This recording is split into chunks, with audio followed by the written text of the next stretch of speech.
And now joining us is Democratic Congresswoman Angie Craig of Minnesota. She serves as the ranking member of the Agriculture Committee. Thanks so much for taking the time. We've talked about all these outside estimates that this bill will add trillions to the national debt, will result in millions of Americans losing health care coverage because of those Medicaid cuts.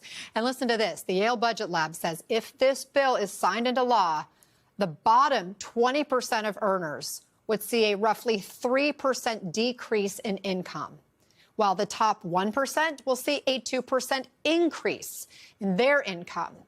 What kind of impact is this going to have on your constituents?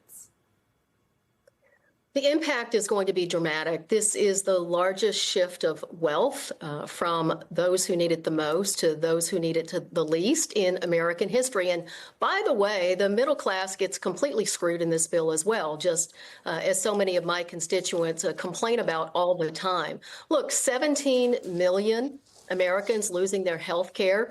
Yesterday in the Rules Committee, for 5 hours, I was testifying about the 42 million Americans who could see their SNAP benefits decreased as a result of this bill, just to give tax break opportunities to the top 5% in this country.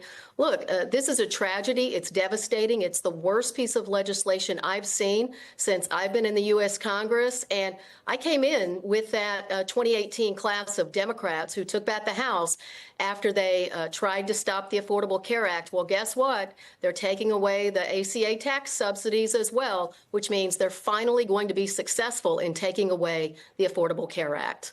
Now, the White House is highlighting the funding for immigration enforcement in this legislation. The vice president saying that matters more than, quote, the minutia of the Medicaid policy.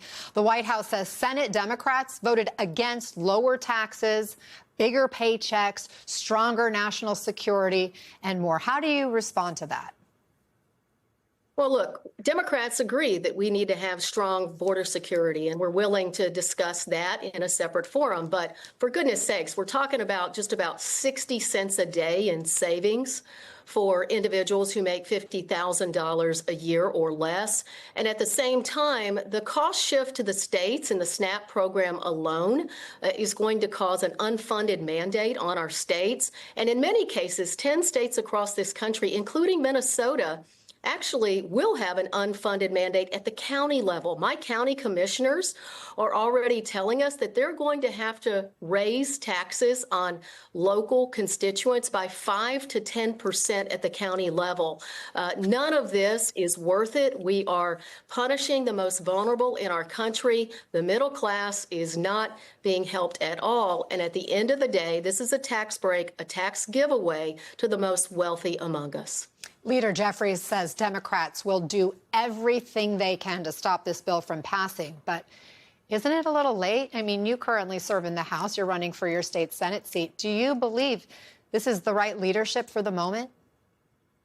We need 4 Republican patriots. Right now, Democrats are completely united in our opposition to this particular bill, the worst piece of legislation in American history. This is the time for all Democrats everywhere. I don't care what ideological part of the party you're from, to come together, united in opposition. Every single person out there who has a Republican member of Congress should call those offices right here and now. And look, Minnesota is evenly divided. We've got 4 Democrats in the caucus. In the delegation, we've got 4 Republicans in the delegation. Right now, we need 4 patriots in our country. Minnesota's Do you think you have 4? Republican members of Congress could be that.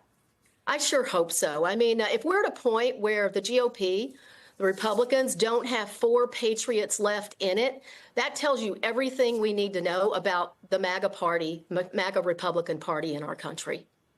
Well, Congresswoman Angie Craig, we appreciate you joining us. I hope you'll come back and continue the conversation moving forward. Thanks so much for joining us.